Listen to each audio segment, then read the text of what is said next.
Another woman has come forward with sexual abuse allegations against Jeffrey Epstein. She filed a civil lawsuit against his estate, claiming Epstein raped her when she was 16 at his New York City mansion.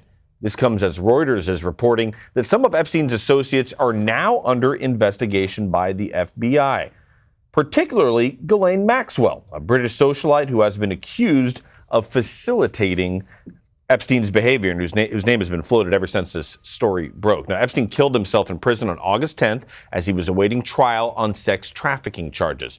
Mark Hosenball is the investigative correspondent at Reuters who had the exclusive reporting on this investigation into Maxwell. Mark, who is Maxwell and why does the FBI now want to focus on her?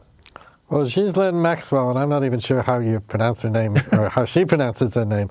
That's how I would pronounce it. She's the daughter of a famous, notorious businessman named Robert Maxwell, who I believe was born in Eastern Europe somewhere, who became engaged in various kind of hustles in England and eventually actually ended up owning one of England's tabloid newspapers, the Daily Mirror, and engaged in all kinds of international financial transactions, and then somehow mysteriously went over the side of his own yacht off the coast of Spain some years ago and died under strange circumstances.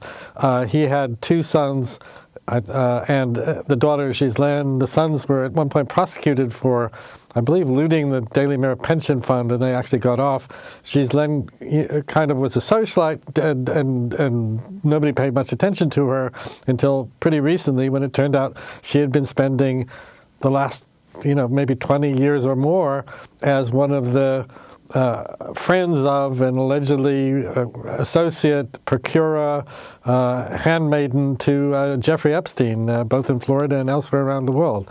And she's still alive and running around. Nobody even really knows where she is.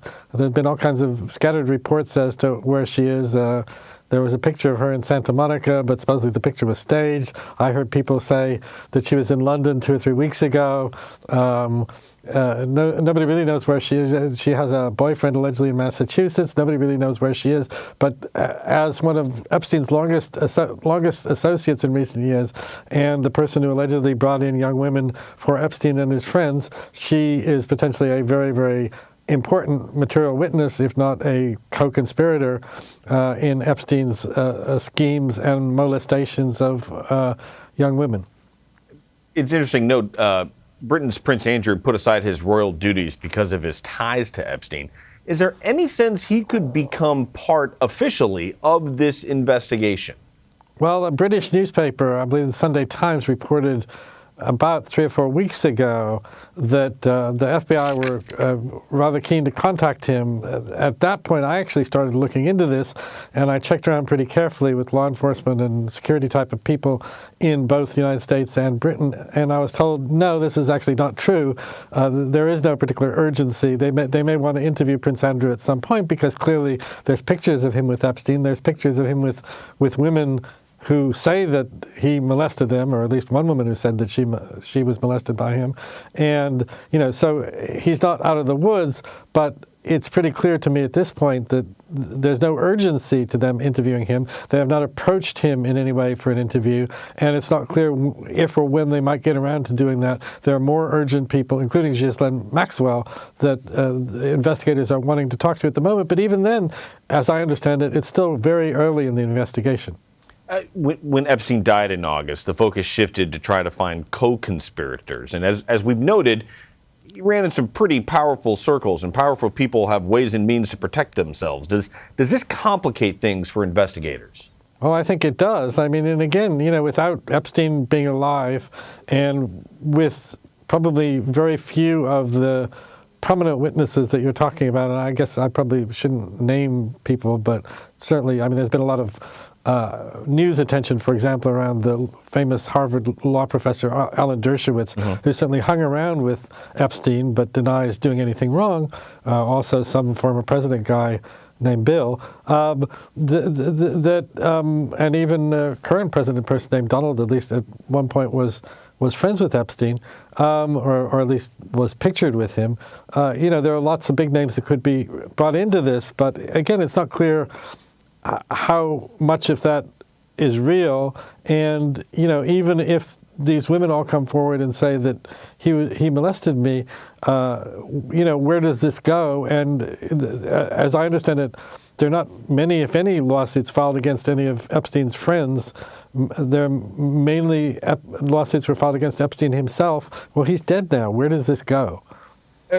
As we noted, there's been yet another civil lawsuit against Epstein's estate. There are women seeking damages. But is there any expectation that they will actually see any of the money wherever it is, whether it be the Bahamas or the Isle of Man or in a wall in one of his mansions? Do you think they'll ever see any of that money? I mean, I wouldn't bet my estate or my house on that. I mean, one of the interesting questions is, that's been a question for quite a while, since even before Epstein died, is where did the money come from? Is the money that he supposedly had real? This guy, Leslie Wexner, who's supposedly a billionaire whose money Epstein supposedly managed for years, is now distancing himself very rapidly from Epstein, saying he didn't really know what was going on.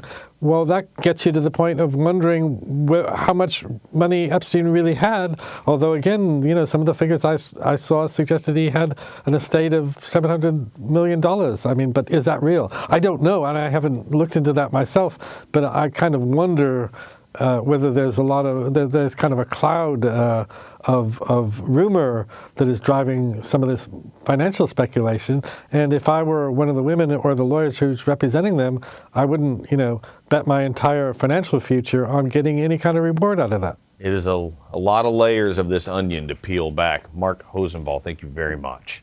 Thank you.